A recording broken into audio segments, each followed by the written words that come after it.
The sky turned black that day. Wind screamed over Golgotha as if heaven itself was crying. 3 crosses stood, one man between 2 thieves, and yet, he bore the weight of the world. The crowd watched, but few understood what was truly happening. No words, only tears. A mother clutched the blood-stained ground where her son's life had just poured out. Soldiers turned away, hearts heavy, souls uneasy. The king had spoken his last words, and the world fell silent.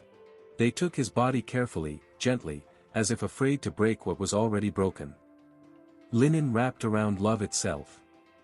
The smell of oils and myrrh filled the air, a final act of devotion before darkness closed in. The tomb was sealed, guarded, watched, protected. But no guard could stop destiny. No stone could silence eternity. Heaven waited, and so did the earth. Peter sat alone by the fire, eyes empty, heart shattered. He had sworn never to leave, yet his voice betrayed the one he loved. Now, only the crackle of dying flames kept him company. Above the clouds, angels waited in stillness. The Creator lay in a tomb, and creation held its breath. No trumpets, no light, just holy silence, before the storm of glory. Inside the darkness, all was quiet, no heartbeat, no breath. Only peace, a peace that would soon awaken the world.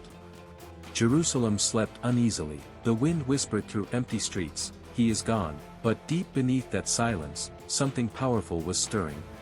The sun rose, but without light in their heart. Roman guards stood before the stone, strong outside, but trembling within. Something about that tomb felt alive. Behind locked doors, his friends sat in fear. Whispers of, "What now?" filled the room. Hope had died on that cross, or so they thought. While men wept, heaven moved. Angels drew their swords, darkness tightened its grip. The greatest battle was being fought in silence, for every soul ever born. Midnight, a pulse of light, a trembling earth. Guards looked up, eyes wide, as the impossible began. The third sunrise came gently, quietly, unaware that history was about to be rewritten. The garden glowed with unseen light. Heaven was ready to speak again. The ground roared. Stones split. The tomb shook like thunder had struck the earth itself. And in that moment, death lost its voice. A light unlike any other burst through the tomb. It wasn't just brightness, it was life itself. Angels descended, and the grave could hold him no more. He stepped out, calm, radiant, unstoppable, the wound still visible, yet shining with power. The Lamb had become the Lion. The mighty Roman guards, once fearless, now lay trembling on the ground. They had seen emperors, but never this. They had seen death, but never life like this. Mary ran toward the tomb, heart racing, breath breaking. She had come to mourn, but the stone was gone, and inside, only folded linen remained. An angel spoke. "Why do you seek the living among the dead?"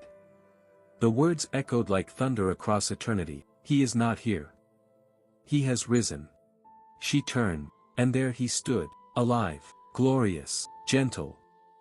"Rabboni," she whispered, and the world began to breathe again. Mary ran, tears streaming, laughter breaking through. "He's alive, he's alive," she cried to the disciples, and hope, once buried, came running back with her. They reached the tomb, fell to their knees, and wept. Not from sorrow, but from awe. The folded cloth was proof enough, death had lost. He stood before them, the risen king, light dancing around him. "Go," he said. "Tell the world." And with those words, eternity began to move. From that empty tomb, light spread across the ages. Empires would rise and fall, but his story would never fade. Because the stone couldn't hold him, and silence could never stop him.